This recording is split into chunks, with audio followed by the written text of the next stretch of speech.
Fala, povo de Deus, a paz do Senhor, aqui com você mais uma vez, Jader Bernardi. Gente, eu vou falar uma coisa. Poucos episódios que eu não apareci, que me deu uma saudade de dar esse brado que fala.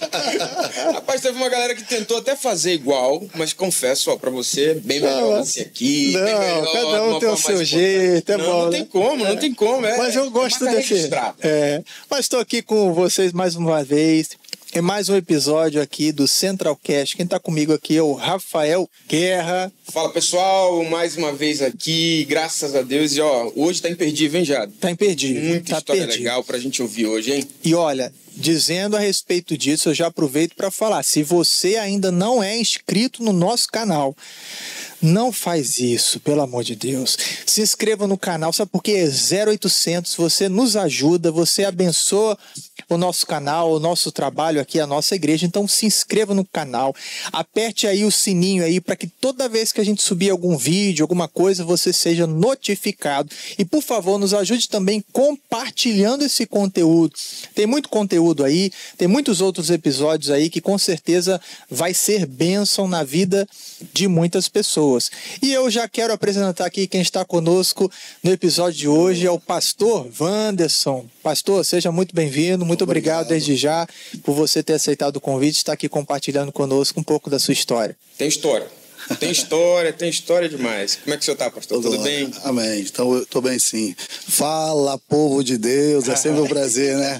Sempre acompanhando o Centralcast aí com o Rafael, com o nosso irmão, o pastor Jader Bernardi, né? Sucesso por aí, que Deus possa abençoar a vida dos nossos queridos irmãos aí que estão sempre nos acompanhando de perto aí através do nosso Centralcast. Amém. Pastor Wanderson, pastor aqui do nosso ministério, da Assembleia de Deus Central. Apesar de chegar relativamente há pouco tempo. Fez um ano em abril. Fez um ano, mas parece que tem mais tempo, né? Muito. Parece que tem mais tempo. Já se entrosou aí, já está aí no nosso meio aí. É a cara da Central. Hoje a gente olha para algumas pessoas, assim, a gente já começa a nichar, né? Não, é a cara da Central. Isso daí é da Central. O pastor Wanderson, família. Maravilha. Mas assim, para muitas pessoas que não te conhecem, pastor, da onde que você é? Eu sou de Belfort, nascido em Caxias, né?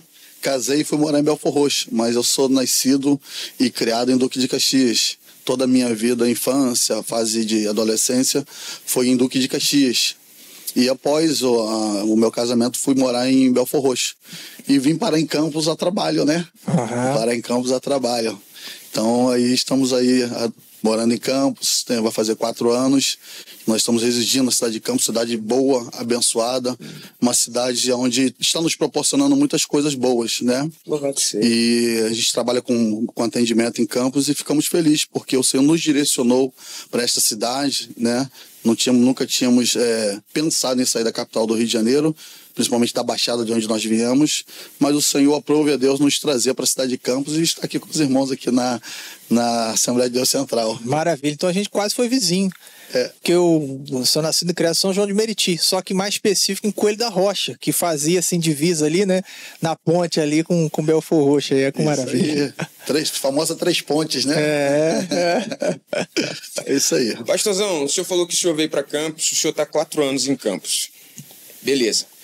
E o senhor acabou de falar também que tem 1 ano de Central. Como é que foi esse encontro? Como é que foi esse amor aí? Como é que surgiu essa possibilidade de estar com a gente, somando com a gente no ministério aqui? O que acontece? Na minha transição do Rio para Campos, foi período de pandemia, foi 2020. Então a empresa ela me deu direito a 2 meses de hotel para poder trazer a família, conhecer a cidade, ver se a cidade realmente é boa, se a cidade oferece aquilo mesmo que a gente precisa, né? Ainda mais eu que tenho um filho estava na pré-adolescência e nesse período nós procurando no Google, né? Igreja, porque estava no período de pandemia, nós estávamos no hotel Tulipim aqui do lado do shopping, e aí nos direcionou. E foi no período do aniversário da igreja, em agosto de 2020. Nós chegamos aqui, quem estava pregando era o pastor Helder. Deve ter rido um bocado, né? Não, rapaz, aquele homem ali, meu Deus do céu. O Centralcast dele foi poderoso. Então, chegamos aqui nesse período, ouvimos a ministração da palavra, continuamos nessa transição, vim para Campos procurar imóvel para poder alugar, e acabou que nós não congregamos na Central. Vínhamos alguns cultos, mas aprove Deus e congregamos em um outro ministério. E congregamos nesse outro ministério no período de dezembro de 2020 até dezembro de 2022, que o pastor decidiu fechar a congregação porque ele morava em Campos, mas porém não estava conseguindo trabalho. Ele decidiu regressar ao Rio de Janeiro, a capital, por conta de oportunidade de trabalho, porque em Campos não estava conseguindo. Então ele regressou e tipo assim, e agora? O que nós vamos fazer? Eu, minha esposa, meu filho, poxa, sem igreja e tal, e fomos visitar algumas congregações, mas nada, tipo assim, nos agradava, nada. E a minha esposa falou: filho, nós fomos lá naquela igreja grandona, naquela igreja bonita, naquela da linha. Eu falei: sim, vamos lá, vamos. E viemos aqui na Central. E chegamos na Central, tipo assim, fala igual o pastor, falou: deu match, deu liga. E tipo assim, deu liga, a gente falou: opa. Aí vimos que tem um trabalho abençoado com jovens. Meu filho tá nessa faixa etária, precisando se interar com jovens, né? Então falamos com ela: vamos ficar vindo aqui namorando e tal. E o pastor sempre comentava nos cultos, né? Pastor Elias: irmão, se você tá namorando e tal, já tá na fase do noivado, se decide logo no casamento. Então ficamos de dezembro até meados de março. Aí Deus deu um sinal pra gente pedir um sinal a Deus, né? Direcionamento, Deus deu esse sinal, e começo de abril a gente trouxe a carta aqui, entregou ao pastor Elias para poder estar aqui fazendo parte do hall de membros, trabalhando, somando com os irmãos aí nessa grandiosa obra, que é a obra de Deus aí junto com a Central. Glória a Deus. Eu queria que você falasse, pastor, um pouco sobre a sua origem. Você nasceu no lar evangélico, como é que foi o seu berço ali? Então vamos lá, eu não nasci no lar evangélico, né? Eu aceitei, conheci Cristo com 22 para 23 anos.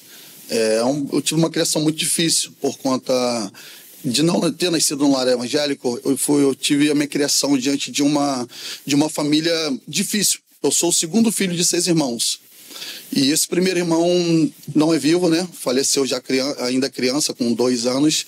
E eu sou o mais velho de mais 4. Então eu tive que assumir um pouco essa responsabilidade de pai. Porque meu pai tinha problemas com bebida alcoólica. E eu cresci num lar com a violência doméstica. Então essa violência doméstica, ela afetava muito, não só a mim, mas também meus irmãos. E por eu ser o mais velho de mais 5 irmãos, eu tive que fazer essa parte protetora, essa parte de cuidar, essa parte de zelar pela integridade deles, porque teve momentos que, devido os meus pais estarem sob o efeito de bebida alcoólica, isso gerava um transtorno dentro de casa, entendeu? Então, eu tive que assumir um pouco essa responsabilidade de pai. Então, eu não tive uma criação boa, não tive uma criação fácil, tive uma criação difícil, mas eu amo meus pais, entendeu? Hoje minha mãe serve a Cristo, minha mãe serve a Cristo, meu pai não serve, meu pai ainda não serve a Cristo, mas eu honro meus pais, entendeu? Tendo que toda a dificuldade na minha criação, ela foi algo que Deus me permitiu passar para poder forjar o meu caráter hoje como pai, como filho, como marido, como irmão, como sobrinho. Então foi uma criação muito difícil, pastor Jader, entendeu? Foi... Pastor, o senhor foi o primeiro a aceitar a Jesus da sua casa? Então, minha avó, ela era evangélica, só que ela se distanciou um pouco de nós. Saiu do Rio de Janeiro, foi morar em Mato Grosso, porque eu tive um parente próximo, um tio meu que se envolveu com coisas que não eram corretas, e ela, para poder tentar desvencilhar ele dessa situação, ela mudou para Mato Grosso do Sul. Pensando que iria, tipo assim, vou afastar ele do Rio de Janeiro, porque porque a gente morava próximo de uma comunidade em Duque de Caxias, só que não deu certo.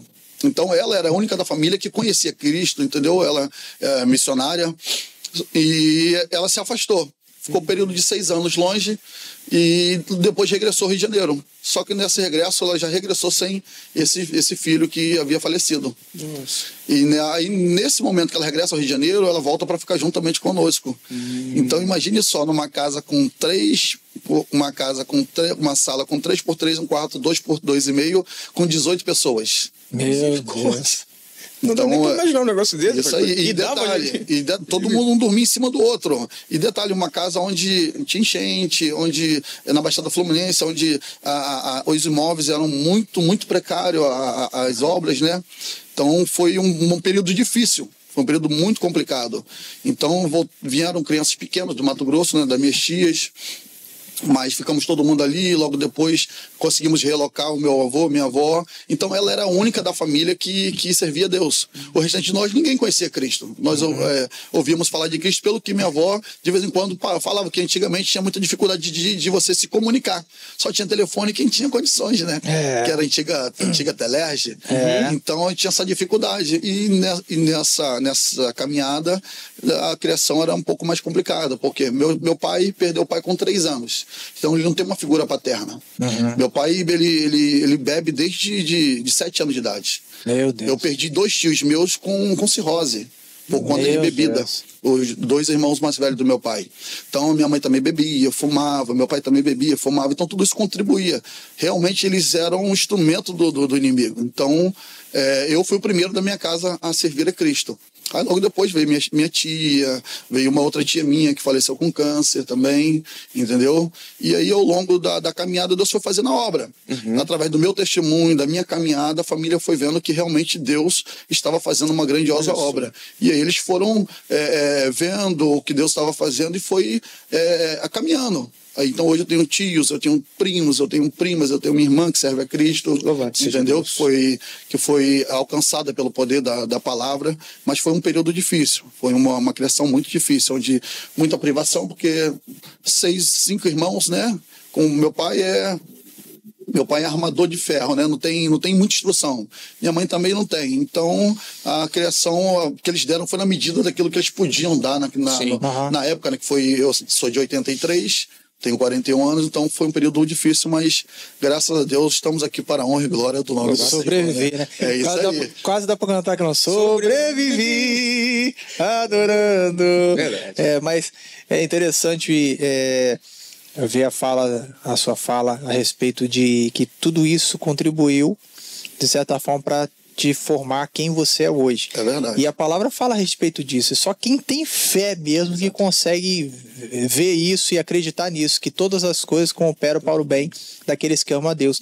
E a gente às vezes acha que situações favoráveis ou alguma adversidadezinha, não, até as partes ruins, aquele que está em Cristo, ele consegue olhar para aquilo ali. Eu creio que você consegue olhar para exemplos que você viveu no ambiente familiar e aprendeu como não fazer. É verdade. Né? Como não fazer. Isso é quem tem um olhar bíblico, né, a respeito da vida, da circunstância. Obviamente que todo mundo gostaria de ser criado, crescer num ambiente ideal. Né? Das melhores condições possíveis, né? No meu ambiente possível e tudo mais. Ele falou sobre enchente. Enchente, gente, lá na Baixada Fluminense, aquela região ali, você lembra, pensa em valão preto, de água preta que transborda. Não é igual aqui não, nessa região aqui. É diferente. Então o ambiente é bem complicado. Eu também sou da década de 80, daquela região, presenciei coisas assim complexas, vi gente morta, né? Morta de doença não, né? Tiro na cabeça, sendo executado naquela região ali. Verdade. No trem que passava ali, que ia para Belfor Roxo, uma multidão em cima do trem, surfando. É verdade. Lembra disso? Lembro. Eu morava próximo da estação de Gramacho, então nós morávamos próximo ao valão, ao rio de Sarapuí. Então o rio Sarapuí, qualquer chuva, transborda. Então durante muitos anos da minha vida, da minha infância, a gente tinha que acordar de madrugada para levantar as coisas, porque a casa enchia d'água. Já aconteceu de madrugada a gente acordar com o corpo molhado por conta da enchente. Meu Deus! Meus pais estão vindo morar em Campos, meus pais na última enchente agora em janeiro de 2024, perdeu tudo. Perdeu cama, perdeu o armário, perdeu o guarda-roupa, devido à enchente. E eles moram no mesmo lugar desde que eu sou criança. Então eles perderam tudo. Estão vindo morar em Campos por conta disso. Vive um ciclo de perdas, né? Isso aí, entendeu? Então, por nós morarmos próximo do rio Sarapuí, qualquer chuva que dá, alaga. Então, eu cresci dentro desse ambiente de perca, choveu, a gente ficava logo preocupado de não conseguir entrar em casa também, porque você tinha essa situação de não conseguir entrar em casa. Então, foram muitos momentos de perca, muitos momentos aí que a gente não tinha, porque todo ano você perdia. E como é que você faz ganhando um salário mínimo para poder repor tudo de novo? É difícil. Você trouxe uma informação importante. Você falou da precariedade, do local humilde que você morava, pastor. Pastor, você falou de 18 pessoas dentro de uma casa. Pastor, e assim, a título de curiosidade também, como é que consegue sustentar e equilibrar um lar com 18 pessoas, tendo dificuldade, como você falou, com relação à bebida, com relação a esses problemas familiares? Como é que sustenta uma casa? Dado o local que não é fácil, as circunstâncias de perda como você relatou, a quantidade de pessoas, poxa, e alimentar todo mundo? Como é que, provavelmente deve ser a dúvida de muita gente, como é que fazia, pastor?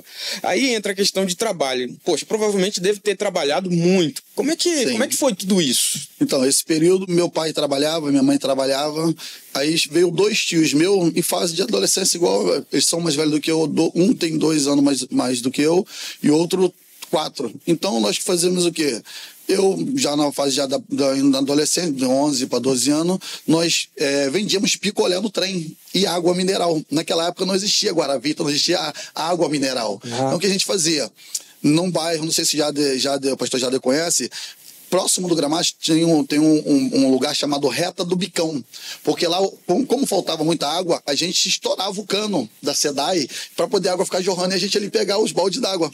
Então a gente comprava aqueles saquinhos de sacolé, enchia d'água, dava um nó, comprava gelo seco e ia pro trem vender. Então, a gente começou vendendo água e depois fomos comprar. Tem um picolé famoso na Baixada Fluminense, já deve conhecer, picolé da boneca. Picolé da boneca, muito famoso. Então, a gente saía. De manhã eu estudava e à tarde eu ia vender. E esses meus 2 tios que voltaram do Mato Grosso do Sul, então, de 2 a 4 anos mais velho do que eu, estudavam na parte da tarde e de manhã eles vendiam no trem. Então a gente fazia esse revezamento, entendeu? Vendia água, vendia picolé. Eu tô rindo porque vendia o picolé com água e o verme era de graça. Isso aí, é verdade. Eu tive muito verme na minha. O famoso geladão, né? O famoso geladão. Eu tenho vergonha de falar, porque quando da infância lá, na situação assim, mas eu tive de descobrir quem é que estourava o cano deles, né? Não, isso era comum perto do trem, era comum mesmo. Porque faltava muita água, tinha muita precariedade de água. Então, o povo, né, os moradores do bairro estouravam o cano da SEDAI. A gente, assim, era muito moleque também, né? A gente tinha um hábito de beber água da mangueira. Era normal lá na nossa realidade lá. Tia, tá lavando a calçada, alguma coisa assim, dá um pouquinho de água aí, pegar na mangueira e beber água. Né? E aí a gente ganhava verme de graça. Então, essa era uma forma de trazer recurso para dentro de casa e para poder manter. E antigamente, né, não sei se vocês tinham pessoas na família que era assim, meu avô era da seguinte tese: criança não come carne nova, criança come pé, pescoço, e pé, pescoço e garganta. Então, peito de frango, coxa, sobrecoxa, isso aí é para adulto que trabalha. Então, meu amigo, a gente ia lá do aviário e comprava aquela carcassinha, né? Aquela carcassinha, então, meu irmão, pé de galinha e pescoço. Entendeu? Então, essa era uma forma de gerar recurso para dentro de casa. Porque os pais trabalhavam, juntavam, contribuíam, e a gente foi tocando até a gente conseguir direcionar os meus avós para um terreno próprio. Você pulava o muro para entrar no trem, você não pagava passagem. Não, a gente passava, lá não tinha muro, era cancela. Era cancela. O que a gente fazia? A gente esperava, quando vinha um trem de Saracuruna, a gente já entrava por debaixo da cancela. Aí jogava, porque era assim, a maioria ali era da comunidade, era próximo da comunidade ali, DIC 1, DIC 2, DIC 3, então a gente jogava bola junto, sempre estava ali tomando banho no Rio Sarapuí quando enchia, dava aquela enchente, tomava banho junto. Então era meio que, era um trabalho, mas era divertido. Força, tem anticorpos aí com força. Não, eu era cheio, devia ser de pano branco. Isso aí. Era um trabalho, mas era divertido, porque, tipo assim, galera, então hora a gente vai sair junto pra poder vender picolé, pra vender água. Então, a galera, ficava guardando e entrava por debaixo da cancela e entrava. O guarda não fazia nada, porque o molecado dada. Então a gente era meio que uma forma de ganhar um dinheirinho, mas também de se divertir um pouco. A gente ia até Central do Brasil, Central do Brasil, voltava. Vendendo picolé, vendendo água, entrava num vagão, saía no outro, entendeu? Então era sempre em bando, né? Sempre galera. Ninguém se protegia também. Ninguém andava sozinho por conta disso, entendeu? Mas era divertido. E eu queria, assim, que você compartilhasse um pouco, pastor, a respeito, assim, de como encontrar forças e o papel do evangelho também nisso, para você, assim, dentro de um ambiente hostil, assim, consegui focar. Falei, não, eu vou trabalhar, eu vou vencer na vida, eu vou, como assim, encontrar forças para isso? Tudo foi diante do que Deus ele tinha, né, e tem para cada um de nós, porque a Bíblia vai dizer que ele nos chamou, ele nos escolheu, né? E quando eu tinha 21 anos, né, eu recebi uma palavra profética de um pastor, do pastor Altamiro, e ele falou que Deus tinha uma obra a fazer na minha vida. E dentro dessa palavra eu guardei no coração, mas de imediato não caminhei com Cristo, não caminhei para a igreja, mas diante do que eu queria para mim, que eu entendi, eu olhei uma certa feita, eu passei por uma situação muito difícil, de um livramento que Deus me deu, né? E eu falei assim, Senhor, se o Senhor me der esse livramento, esse escape, eu prometo que eu vou caminhar contigo. E dentro desse escape que Deus me deu, eu decidi. Só que foi um período onde eu falei assim, Senhor, eu era muito ruaceiro. Eu sou festeiro até hoje, eu gosto de festa até hoje, tanto eu como minha esposa. Por isso que por isso que a gente encaixou, né? A gente casou, porque nós somos festeiros. Eu era muito ruaceiro, era muito festeiro. Então, bagunça era comigo mesmo. Então, eu falei assim, Senhor, para eu poder ser fiel a Ti, caminhar contigo e constituir família, eu preciso casar. Eu preciso ter uma companheira. Porque eu tinha ouvindo do mundo, eu curtia a noite. Tinha semana de eu sair de terça a domingo. Era Via Show, era Pirâmide, era West Show. Trabalhou, né? Furacão 2000 você nunca foi não, né? Então, Furacão 2000 era entendeu? Então, eu trabalhei na Via Show de garçom, né? De copeiro. Então, eu falei assim, eu preciso ter uma companheira, eu preciso que o Senhor me dê uma companheira para poder caminhar, para poder me orientar. E aí, Deus me tirou de um trabalho que eu estava e me colocou em outro. Fui trabalhando no mercado do Rio de Janeiro, onde eu conheci minha esposa. Olha só. E aí Deus foi, tipo assim, me guiando, me direcionando, porque tudo que eu acompanhei dentro da minha casa com meus pais, eu não queria para mim.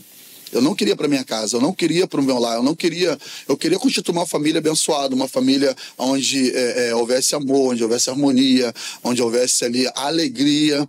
Então, diante disso, Deus, ele dentro da minha singela oração, né, que eu ainda não tinha esse entendimento todo, eu orei a Deus, falei, Senhor, eu preciso para mim caminhar contigo, para eu ser fiel aos teus preceitos, à tua palavra, e para viver o que o Senhor disse, e através daquele homem que o Senhor tem para minha vida, eu preciso de uma companheira.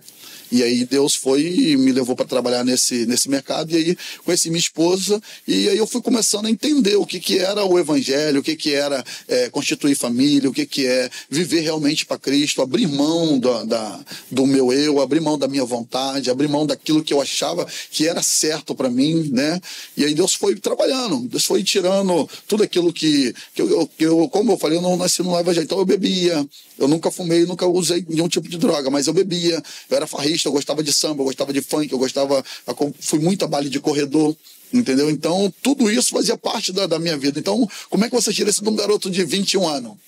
Só Deus. Só Deus. Entendeu? Só Deus. E todo o meu ciclo de amizade vinha desse ambiente, essa cultura. Então, como é que eu faço isso? Então, realmente foi a misericórdia de Deus. Tem um louvor que o pastor Jade canta, que eu gosto muito dele, que é aquele improvável, né? Improvável, mas escolhido. Então Deus usou esse pastor, falou que era escolhido desde o ventre. Porque, vou contar um testemunho aqui bem rápido, como eu falei, o pastor Jade, esse irmão que faleceu com 2 anos de idade, minha mãe estava grávida de mim. Minha mãe morava beirando da rodovia Washington Luiz, que é a BR-040. Um caminhão entrou dentro da casa durante a noite, eles dormindo, né, invadiu a casa, e minha mãe acabou sofrendo alguns danos físicos, eu quase me perdeu, e meu irmão faleceu por conta dos escombros Meu Deus do céu. Matou ele com questão de insuficiência, né? Eu não conseguiu respirar. Então, quando esse pastor ele veio falar comigo, né, trouxe essa palavra e falou que eu era escolhido desde o ventre, e Deus usou ele dentro dessa revelação, falando do que Deus havia feito nesse livramento. Meu Deus. Quando eu ainda estava no ventre. Então eu dentro dessa revelação falei, gente, que Deus é esse, rapaz, que eu preciso conhecer e ter intimidade com esse Deus que me conhece desde o ventre, fala que me chamou desde o ventre, e algo sobrenatural, poderoso. Tanto que um dos textos que eu gosto muito na Bíblia, foi um primeiro texto que eu ministrei, foi Jeremias capítulo 1. Jeremias capítulo 1, né? Que quando Jeremias é chamado ali, Deus fala para ele, ó, te conheço desde o ventre, entendeu? Então, esse é um texto que fala muito comigo e foi um divisor de águas para eu poder mergulhar, para eu poder caminhar com Cristo, porque eu falei, realmente esse Deus é um Deus sobrenatural, porque me conhece mesmo antes de eu vir à luz, né? Eu ainda no ventre, foi algo poderoso. Maravilha. Pastor, impactante, né? Porque a gente vive tempos hoje em que é muito diferente, assim, de não muitos anos atrás, né? Porque eu sou novo, pastor é novo. A gente é novo e não tem assim, uma diferença de tantos anos assim, mas a diferença de realidade que as crianças vivem hoje em contraste com o que a gente viveu no passado. E principalmente no seu exemplo, no seu histórico de vida, num ambiente hostil, um ambiente complexo. E eu queria assim que você compartilhasse assim um pouco mais desse primeiro contato assim com o evangelho, assim no sentido de como que essa mensagem chegou e como que isso começou a gerar essa nova perspectiva, porque pelo que você já compartilhou um pouco aí da sua adolescência e juventude, você estava caminhando num estilo de vida muito semelhante, você estava replicando isso aí. O que você viu, aprendeu, estava envolvido ali, viveu, conviveu e tudo mais. Então você estava replicando, que é uma coisa natural. Isso. Normal, né? As pessoas, elas são um resumo, né, o ambiente interfere muito, né? E tudo mais, e vendo o exemplo dos pais ali. Mas em que momento assim específico, se é que teve alguma coisa assim específica, que a mensagem entrou e você começou a mudar a direção dessa vida? Teve alguma coisa assim que aconteceu? Você poderia compartilhar? Vamos lá. Eu, quando eu tinha uns 12 para 13 anos, eu fui na Igreja Universal do Reino de Deus. Por quê? A Igreja Universal sempre tem um trabalhozinho para jovem, meio que para criança, que lá eles faziam um trabalho lá próximo da nossa onde nós morávamos ali, perto da comunidade, nós morávamos ali, próximo do bairro. E aí a gente ia por curiosidade e tal, ia porque tinha bagunça, porque tinha algumas coisas boas ali, mas até então nada influenciou tanto. O fato de mudança foi quando eu tinha 21 anos, realmente. Foi quando eu recebi uma palavra da parte de Deus. Porque, como eu falei...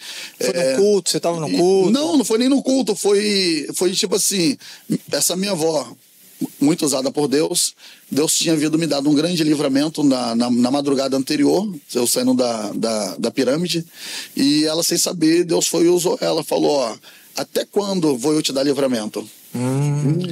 E falou, ó, eis que hoje eu tô dando um basta. Aí Deus toma ela em mistério e fala assim, ó, entre perder você pro mundo e não ter você na minha obra, eu prefiro te preparar e te levar. Ih, rapaz, Deus usou ela dentro dessa... tipo assim, num domingo de manhã. E aí eu falei, Senhor, eu preciso tomar um rumo na minha vida. Então foi meio tipo, vai ao racha. Isso aí, entendeu? Porque Deus já havia dado vários livramentos. E aí eu comecei a procurar uma igreja evangélica. Aí tinha um amigo nosso lá do bairro, que é o pastor Sebastião Martins, foi meu pastor durante 12 anos. Foi um vizinho também que teve uma vida totalmente assim... O testemunho dele de vida também fantástico, foi do mundão, curtiu o pagode com a minha mãe, saía para as baladas com a minha mãe, entendeu? Foi alcançado pelo amor de Cristo e aprovou Deus eu ir congregar com ele. Então, congregamos com ele durante 12 anos, eu e minha esposa, entendeu? Então, foi onde eu comecei a caminhar, ele foi me orientando, ele foi praticamente o meu mentor acerca do evangelho. Foi me orientando, me ensinando, foi...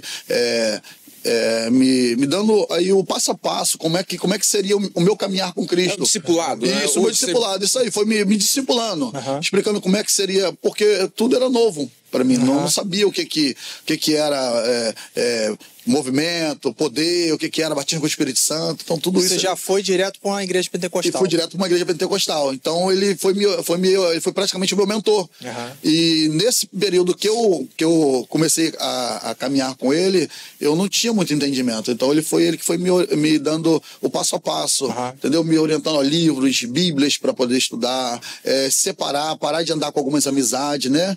Salmo capítulo 1 lá, a primeira coisa que ele me orientou, lê Salmo capítulo 1, rapaz, tu precisa de Salmo capítulo 1. Aí, porque, como eu falei, eu era muito bagunceiro, roceiro, e ele me conhecia, então eu acho que, tipo assim, Deus foi perfeito em tudo, pastor Jader, irmão Rafael, por quê? Ele me colocou uma pessoa para me orientar e para me direcionar que já me conhecia. Porque, tipo assim, o trabalho foi um pouco mais, entre aspas, foi um pouco mais fácil, entendeu? Então ele foi me orientando. Já tinha afinidade, ajudava, né? Isso aí, já sabia nas temáticas que ele tinha que trabalhar. Inclusive, esse meu pastor, eu tinha um problema com ele antes, porque ele, por ser nosso vizinho, como eu falei, ele já foi de farra com minha mãe, minha mãe ia trabalhar e falava assim, ó, fica de olho no Anderson, porque se o Anderson, que eu pulava muro, a minha mãe trancava dentro de casa, eu abria a telha e para poder soltar pipa, ficava soltando pipa em cima do telhado, entendeu? Então ele ia e falava pra minha mãe, ó, o Anderson destelhou 2 Ele era o X9. Isso aí, o famoso X9. Então eu tinha uma rixa com ele, eu tinha uma raivinha dele, entre aspas, né? Falei assim, rapaz, tu cansou de me caguetar, agora você sou ovelha, rapaz, que isso? Aí ele, né, fazer agora o quê? Ele faz isso pra Deus, né? Ele fazia o quê? Ele falou, eu tava cuidando de você, eu sabia que você ia ser minha ovelha. Mas foi algo muito bom que Deus me proporcionou, me orientou, me guiou, me acompanhou no meu período de namoro, de noivado, de casamento. Passei por alguns momentos difíceis no começo da caminhada, né, como alguns de nós sempre passa, entendeu? Mas ele sempre me orientou, sempre me ajudou, me auxiliou, não me deixou desanimar. Passei por um momento muito difícil no começo, né, do casamento, entendeu? Mas Deus foi bom e o pastor Sebastião Martins me ajudou bastante, entendeu? Pastorzão, o senhor falou do casamento, da formação de família. A pastora Adriana, onde que entra, qual o momento? Já conhecia Jesus, não conhecia? Vocês se conheceram na igreja? Como é que foi esse processo? Porque a gente está fazendo exatamente essa cronologia, tentando entender, porque muitas vezes a gente tem a ideia, ou melhor, a gente muitas vezes não tem a ideia da história daquelas pessoas que Deus coloca hoje nas nossas vidas para estar ajudando os outros, né? E muitas vezes as pessoas falam, você não tem condições de me ajudar, tu não sabe o que eu passei. Aí quando a gente ouve uma história como essa, a gente ouve uma história de Deus trabalhando, mudando e transformando e dando possibilidade de casamento, de filho, de formar uma família. Isso dá uma possibilidade de novos horizontes para essas pessoas que acham que não tem solução, que não tem condições de sair. Como é que foi esse processo de formação de família, conhecer a pastora? Como é que foi esse processo? Então, com 21 anos eu fui para essa igreja, né, com esse pastor conhecido. Eu ainda não conhecia a Adriana. Um ano após eu estar congregando lá, né, eu trabalhava numa fábrica de pão, numa padaria, saí do trabalho e fui trabalhar no Guanabara. Eu fui trabalhar no Guanabara, conheci a Adriana, minha esposa, ela não era cristã, foi da igreja católica, fez primeira comunhão e tal. Aí nos conhecemos, começamos a conversar e tal. Eu falei com ela que eu era evangélico, ia no culto e tal. Aí começamos a nos conhecer e ela começou a vir comigo para a igreja. Olha só. Aí começou a vir e gostou e ficou. Aí fomos caminhando junto, conversando sempre com um plano de futuro, de casamento, entendeu? E conheci ela nesse mercado que eu fui trabalhar, né? Ela já estava lá, trabalhava lá nesse mercado. E aí conheci ela e fomos conversando, projetando o futuro, namoramos, noivamos. Só que dentro desse período aí de noivado, o que aconteceu? Houve um percalço nesse caminho aí. O que aconteceu? Nós demos entrada, não casamos no religioso, casamos no civil. Nesse período, como eu falei, a gente estava começando a caminhar. Ela engravidou. Já tinha dado entrada no casamento, só que ela engravidou. Nós não tínhamos hoje, tipo assim, na igreja, por ser uma igreja pequena, não tínhamos o casado para sempre, não tínhamos pessoas para poder nos orientar. Então nós, tipo assim, hoje tudo que nós temos, somos e fazemos no reino de Deus, muita coisa foi Deus que nos concedeu, e algumas pessoas ao longo da caminhada Deus colocou. Então não tivemos pessoas, porque o nosso pastor não era casado. Não tínhamos pessoas para nos orientar, tipo assim, ó, pô, vocês estão namorando, estão noivos, mas ó, não pode ficar sozinho, entendeu? Vocês não podem. Orientação mesmo. E né? isso foi coisa da tentação. Então, nesse período, ela engravidou. E eu tive um problema seríssimo na congregação. Por quê? A igreja, por ter algumas pessoas de mais idade, a primeira coisa que eles fizeram, excluir eles. Meu Deus, pastor. Eu quero a exclusão. Só que, como eu falei, eu tive um pastor que, tipo assim, ele deu a cara a tapa e, tipo, ele fez igual o Jesus com aquela mulher quando foi pega no auto de adultério. Ele falou assim, ó, quem não tem pecado tira a primeira pedra. Mas ele não falou isso pra igreja, ele falou assim, ele me chamou no gabinete e falou, ó, nós estamos com um problema. Eu falei, eu sei, pastor, que nós estamos com um problema, assumo a responsabilidade, mas independente, eu falei com ele, independente se eu for falar aí agora, eu estou na igreja porque eu amo a Cristo e entendo o que ele fez na minha vida. Se o senhor não permitir eu cultuar aqui, eu vou cultuar a Deus em qualquer outro lugar. Entendeu? Eu não era obreiro, não era nada, eu só era membro. Aí ele falou, não, é isso que eu queria ouvir. Ele falou para mim, é isso que eu queria ouvir. Ele falou, então estou disposto a pagar o preço contigo. Então ele pagou o preço comigo na igreja, tipo assim, ó, não vou excluir. Fiquei em disciplina, né? Quando não tinha tanto entendimento, né? Ele me deixou um período lá quietinho, eu já não recebi oportunidade, porque ainda não tinha essa maturidade, mas foi um período difícil, porque alguns irmãos olhavam pra gente e maniavam a cabeça, alguns nos excluíam, entendeu? Então, foi um período difícil, foi um período de mais ou menos 2 anos, muito difícil. Então, porque a gente se sentia acolhido naquela igreja, a gente se sentia acolhido por alguns irmãos, e diante desse percalço aí, dessa situação, todo mundo virou as costas, todo mundo parou de falar, então ela se sentia um pouco triste, porque a gente, como não tínhamos pessoas em comum, igual hoje nós temos uma igreja abençoada aqui, com pessoas que sempre têm afinidade, tal, você conversa, lá não tinha ninguém com quem compartilhar. Então, graças a Deus que tinha algumas pessoas que trabalhavam com a gente no mercado que a gente compartilhava, ela compartilhava, eu compartilhava, nós tínhamos um culto lá nesse mercado, então a gente sempre compartilhava com os irmãos nos abraçou, foi o que nos deu força. Que benção. Foi o que nos deu força para continuar. Foi um período difícil. Mas, diante disso, Deus também nos preparou para quê? Para trabalhar com famílias. Olha só que bênção. Foi em 2012 para 2013, foi onde Deus fez algo poderoso em nossas vidas, onde nós entendemos que esse é o direcionamento nosso, trabalhar com famílias. Por quê? Tanto eu como minha esposa tivemos muita dificuldade na nossa criação, com o pai e com a mãe. Nós tivemos muita dificuldade. Tivemos criações conturbadas diante dos nossos pais. Então Deus pegou um improvável, outro improvável, uniu e falou, eu vou pegar vocês e vou cuidar de vocês para cuidar de famílias, para cuidar de lares. E como cuida de lar, como cuida de família, orienta a família sem ter uma figura que você fala assim, de espelho. Fala assim, hoje, tipo assim, alguém vê o pastor Jálio com a esposa, com o filho, fala, poxa, é uma família abençoada, tal, Deus usa, Deus abençoa. Alguém se espelha e tem uma referência. Como é que você vai cuidar de família sem ter referência? É difícil. Então, Deus foi nos abençoando e nos colocou com pessoas onde nos abraçaram e falaram, vou ser o mentor de vocês para vocês trabalharem com famílias. Aí fomos fazer o Casados para Sempre, fomos fazer o Pai para Toda a Vida, Noivos, e aí participamos de jantares de casais, participamos de encontros de casais, onde Deus foi aí nos dando ferramentas para poder trabalhar nessa área. Que benção, que benção. Eu não sei, provavelmente com você é a mesma história, né?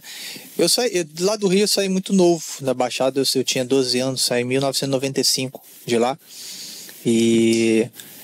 Mas assim, eu fiz amizade nesse tempo pequeno ali na rua, né? Aquela coisa toda ali naquela região que a gente mora, a gente sempre faz amizade, vivia na rua, diferente da realidade de hoje, né? É verdade. Mas hoje, assim, eu consigo olhar para pessoas que eu convivi, partes não estão vivos mais, passam uma vida, assim, triste, terrível. Verdade. E eu acredito que com você também, mesma história, olhando, assim, para pessoas e ver a diferença, né? Queria que você falasse um pouco sobre isso, sobre a diferença das pessoas que conviveram com você ou com vocês, que continuaram replicando coisas dos seus pais, da sua região, do seu contexto, e a diferença de vocês. que se encontraram com Jesus e a vida foi transformada, né? Porque isso também fica como uma mensagem para as pessoas que estão nos assistindo, sim. O poder da superação, o poder que Cristo ele libera, ele mexe conosco, ele vai nos transformando de maneira que a gente consegue realmente se mudar o rumo da nossa vida mesmo, né? E falar sobre esse poder de superação, porque essa música realmente explica muito bem a história de vocês, assim, a questão do improvável, mas escolhido por Deus, e Deus faz coisas extraordinárias. Ao longo da nossa principalmente eu, né? Eu perdi muitos amigos que não quiseram vir por esse caminho, né? Quando eu aceitei com 21 para 22 anos, alguns amigos eu cheguei a evangelizar, cheguei a falar de Jesus, mas não quiseram caminhar. Perdi alguns amigos, né?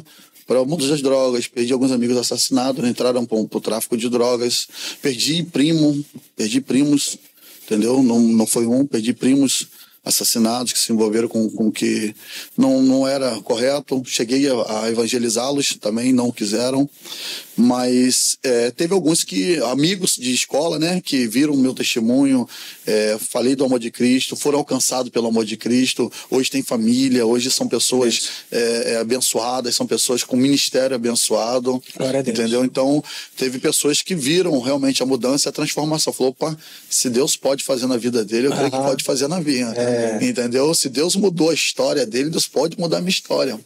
Eu olhou e falou, opa, se Deus alcançou ele de uma forma poderosa, que era eu era meio brigão, eu era meio pavio curto, meio estourado, então, poxa, hoje a pessoa pisa no meu pé, eu peço desculpa, entendeu? Então são coisas que realmente as pessoas viram, opa, Jesus realmente fez a obra ali, se Jesus fez a obra ali, então hoje Paulo fala que nós somos uma carta lida, né? Então as pessoas olham para mim, eu não preciso falar quem eu sou. Não precisa chegar a falar assim, eu sou pastor. Então as pessoas veem pelo testemunho. As pessoas veem pela mudança que Cristo fez. Tanto até nos dias de hoje, quando eu volto lá onde meus pais moram, né, que estão saindo agora para vir para Campos, as pessoas me olham e veem, cara, realmente Deus fez algo poderoso na vida do Wanderson. Deus fez algo grandioso, porque onde muitas pessoas, vizinhos, falavam, isso aí não vai passar nem dos 15 anos, não vai demorar muito, daqui a pouco tá com a boca cheia de formiga aí estirada aí. Isso era o que os vizinhos profetizavam para os filhos deles, ou às vezes para os filhos dos outros vizinhos. Então perdi muitos amigos meus de infância nas drogas, perdi aí no tráfico, perdi assassinado por roubo de ônibus, porque antigamente na Baixada tinha muito isso, roubo de marmiteiro, né? O pessoal fala de marmiteiro. Então, graças a Deus, alguns colegas foram alcançados, alguns foram aí, viram o que realmente Deus fez na minha vida e decidiu aí trilhar por esse caminho com Cristo. Então Deus fez a boa obra. Ótimo. Pastor, agora a gente falando um pouquinho sobre a questão do mistério, você tocou a questão do evangelismo. Eu sei que o senhor teve trabalhos muito importantes na área do evangelismo. Sim. E eu sei que o senhor enveredou por muito tempo em relação a isso. Eu queria que o senhor dividisse com a gente também o trabalho que o senhor exerceu e, se puder contar também experiências que o senhor teve com relação a isso. Isso vai com certeza edificar a vida de muitos que devem estar assistindo a gente nesse momento. Então, nós tínhamos um trabalho na congregação em Belford Roxo, que fazíamos ar livre, fazíamos ali um evangelismo sempre no domingo após a escola bíblica, saímos por dentro da comunidade, pregando com a caixa de som, anunciando o evangelho. E Deus nos deu um trabalho em 2017,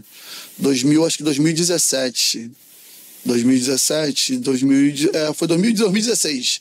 Deus nos tinha dado em sonho a minha esposa um trabalho de evangelismo na madrugada com moradores de rua e na Cracolândia, de Caxias, de Belford Roxo, São João de Meriti. Só que a nossa congregação, por ser pequena, não tinha tanta estrutura financeira. E nós fomos falar com o pastor falou, a gente, é bom a gente fazer, mas a gente não tem tanto recurso. Então, como nós temos alguns vizinhos que trabalham vendendo fruta na Kombi, legume, que no Rio tem muito, aí eu falei, eu sou pidão pra obra de Deus, eu sou meu pidão. Aí eu fui lá e falei, rapaz, eu vou começar um trabalho assim, com distribuição de alimento, me ajuda aí. Ele, não, beleza. Aí sempre sobrava lá um legume, sempre sobrava um empim, um inhame, um tomate, aí eles me davam. E aí o que fez? Eu orando de madrugada, Deus nos deu uma estratégia para poder adquirir alimento.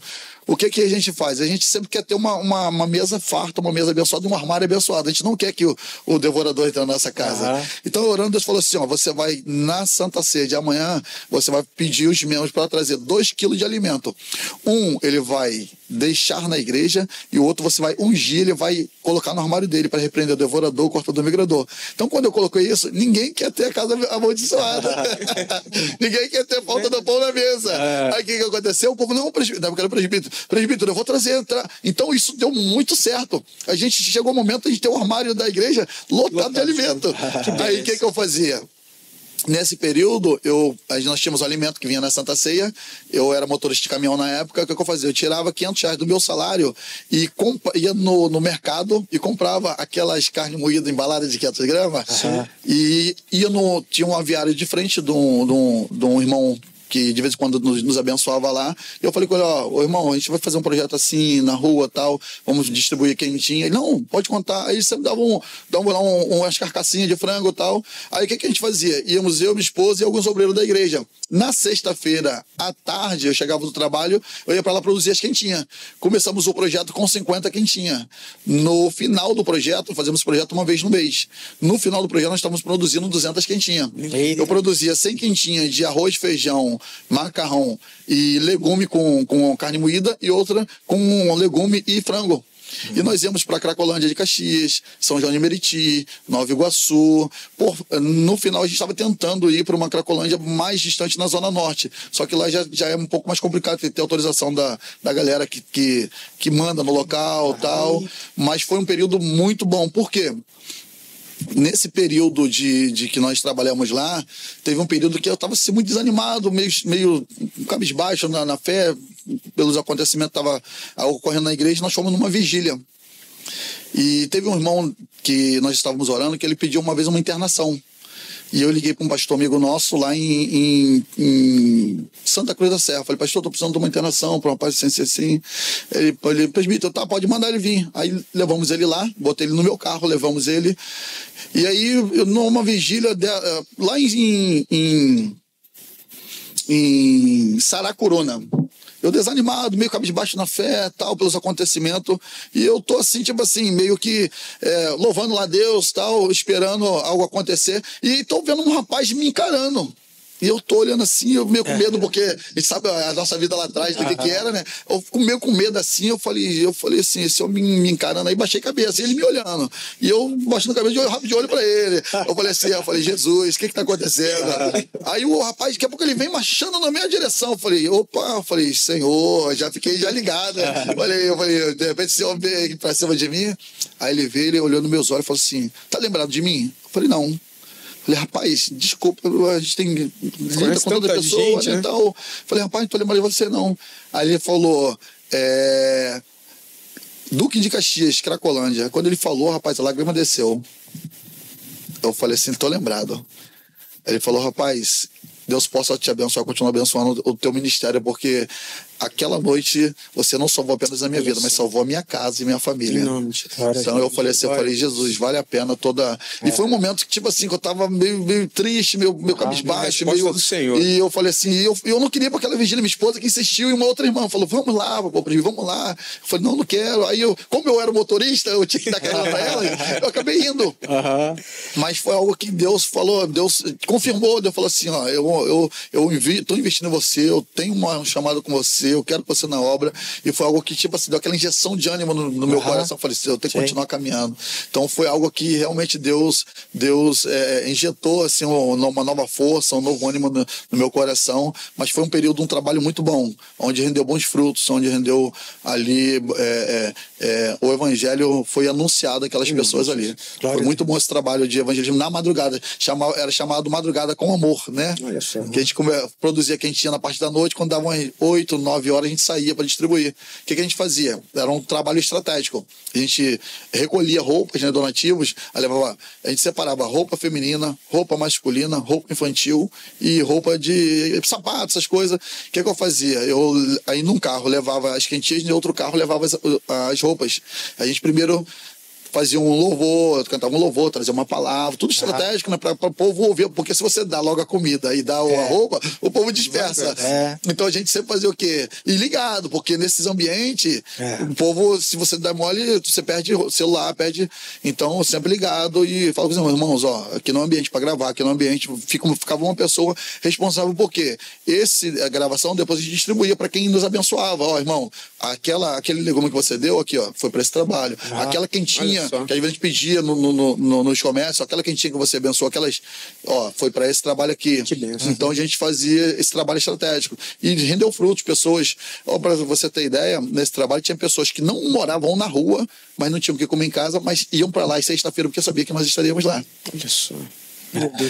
Tinha uma senhora que ia com os filhos da comunidade do Lixão, em Caxias, que falava assim: eu não moro na rua, mas eu venho aqui porque eu sei que vocês vão trazer a comida. Meu Deus. Olha só. A realidade. Eu venho aqui porque eu sei que vocês vão trazer a comida. Então a gente viu quão importante era esse trabalho, porque hoje nós precisamos muito ter a empatia do um pelo outro. Porque eu ter o meu alimento na mesa, eu ter a minha cama confortável é bom. Hoje, graças a Deus, nós estamos com conforto, mas nós temos que entender que tem alguém lá que precisa. É verdade. Tem alguém lá fora que precisa. É sempre bom a gente ter essa empatia e entender que Deus nos chamou para isso. Não foi só para nós usufruirmos do que Deus tem para nós. É para gente e outras pessoas. Isso aí. Amém. Maravilha, pastor. Eu queria que a gente já está concluindo aí, mas antes disso eu queria que você desse uma mensagem, pode falar para aquela câmera ali, para essa galera que está reclamando da vida, estuda escola particular, faz cursinho de inglês, anda de carro para cima e para baixo. Eu, na minha infância, nem bicicleta eu tinha. Verdade. E fica reclamando da vida. Que a vida é ruim, que não sei o quê, que é muito difícil, não sei o que lá. Eu queria que você desse uma mensagem para essa galera aí. Amém. Uma mensagem de ânimo, para essa galera se agarrar em Jesus Cristo e partir para cima para ser bem sucedido. É isso aí. A mensagem é bem simples e clara, né? É honrar os pais, porque diante de todo o nosso bate-papo aqui, eu entendi que eu honrando meus pais, eu seria honrado por Deus. Porque como é que eu vou honrar a Deus se eu não honro meus pais? Perfeito. Às vezes eu fico triste quando eu vejo um filho que não fala com o pai, não fala com a mãe. Cara, isso parte do meu coração. Porque se nós entendermos a honra do pai e da mãe, você vai ser bem sucedido, Deus vai te honrar, porque vai entender que você está honrando teus pais. E diante disso aí, as demais coisas Deus vai acrescentando. Perfeito. Se nós buscarmos o reino dele, ele diz que ele vai acrescentar as demais coisas. Então a mensagem é essa, ser fiel, honrar os pais, ser fiel a Deus, caminhar com Cristo, entender o propósito de Deus, diante de toda a circunstância, de toda a dificuldade, porque tudo que acontece na nossa vida há um propósito. Eu entendo que tudo que eu passei lá atrás houve um propósito da parte de Deus. Tem pessoas que às vezes quer culpar a Deus, né, pelo que ocorreu, pelo que aconteceu. Eu não culpo a Deus, eu louvo a Deus. Perfeito. Porque tudo que eu sou hoje, tudo que eu tenho hoje, foi porque a mão dele esteve estendida sobre a minha vida. Então que essa geração aí, essa galera mais nova, possa honrar a Deus, né? Que honrando a Deus, Deus vai aí acrescentar as demais coisas, honrem os pais, sejam fiéis, sejam tementes a Deus, que aí ao longo da caminhada Deus vai revelando a eles o necessário para eles continuarem sendo aí abençoados poderosamente. Amém, glória a Deus. É isso aí, gente. Quero agradecer a todos vocês que chegaram até aqui conosco. A gente poderia estar continuando falando tem muitas histórias ali de Baixada Fluminense. Nunca ouvi alguém ser tão assaltado na minha vida como esse homem. Meu Deus, isso tem Isso cada história. Deus assalta, é verdade. Deus assalta, isso é verdade. Faz parte da rotina lá. É verdade. Lá no Rio a galera tem a bolsa do bandido, o celular do bandido, tem tudo aí. É isso aí, é verdade. Mas foi muito bom ter você até aqui. Muito obrigado, você que assistiu. E mais uma vez fica aquele pedido: compartilhe esse conteúdo para que pessoas sejam alcançadas, tocadas. Às vezes as pessoas elas estão reclamando tanto da vida e você tem tanta coisa e não se percebe disso. Aí você tem contato com uma história como essa e percebe, meu Deus, eu tenho um carro aqui em casa, na família, eu estudo numa escola particular, Nem eu passou tenho pela condições. metade do que o pastor passou, né? Exatamente. Então, você consegue chegar muito longe, só depende de você, só depende de você se posicionar. Então, que essa história tenha servido para te dar uma sacudida e a gente parar um pouco de reclamar e a gente buscar e clamar, troca o reclamar por clamar e com certeza Deus vai te abençoar e você vai ser uma pessoa muito bem sucedida. Amém? Amém. Quero agradecer ao Rafael e principalmente o pastor Wanderson aí por ter compartilhado um pouco da sua história. Foi muito benção. Benção mesmo. Gente, boa noite, tudo de bom para você. Compartilhe essas informações todas aí, tá? Eu tenho certeza que esse conteúdo aqui vai te abençoar bastante. Amém. Deus te abençoe e até a próxima. Amém. Em nome de Jesus.